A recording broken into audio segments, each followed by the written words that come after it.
хабари аз саргирии парвозҳо ба самти Қазоқистону Афғонистон Содиқ Абдуллоевро мисли даҳҳо муҳоҷири дигар пушти дар ин нуқтаҳои чиптафурӯшӣ овардааст. ӯ 1 сол пеш аз Русия баргашт ва бо иллати баста будани роҳҳо дигар натавонист ба ҷои кораш баргардад. бо вуҷуди ин ки медонад имкони сафар ба Русияро тавассути Қазоқистону Афғонистон надорад, аммо ин хабар ӯро барои боз шудани роҳи асосӣ умедвор кардааст. давлатҳои Қазоқистон лучиан Москва элаша беҳтарин рафта. Барои ки алмато қати рафтан намемонанд.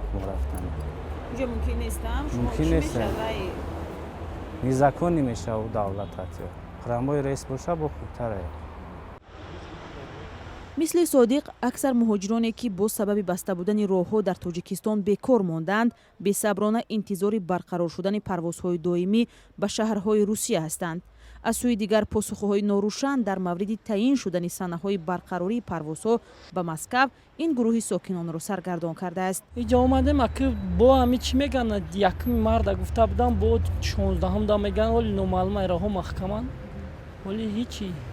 мақомоти оҷонсии ҳавонавардӣ рӯзи 2 март эълон кард ки Тоҷикистон парвози мунтазами ҳавопаймоҳоро бо Қазоқистону Афғонистон аз сар мегирад. ин парвозҳо аз душанбе ба Кобулу Алмато дар ҳафтае як бор дар назар аст.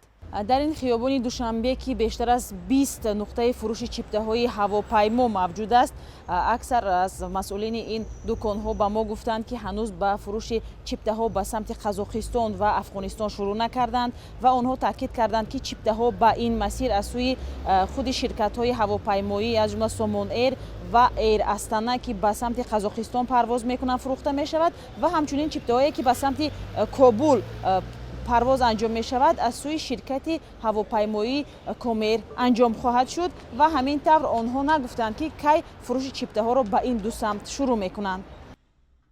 масъулони ширкатҳои ҳавоӣ ҳам гуфтанд ҳанӯз ба фурӯши чиптаҳо шурӯъ накардаанд ва қарор аст то 3 рӯзи дигар арзиши чипта ва санаву соати парвозҳоро дақиқ кунанд.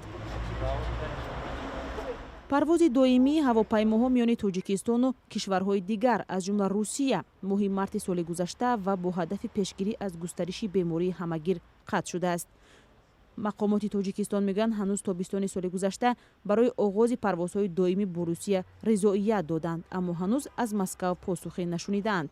ҳоло миёни ду кишвар танҳо парвозҳои чартерӣ анҷом мешавад ки на ҳама иҷозаи парвоз ба Русияро доранд.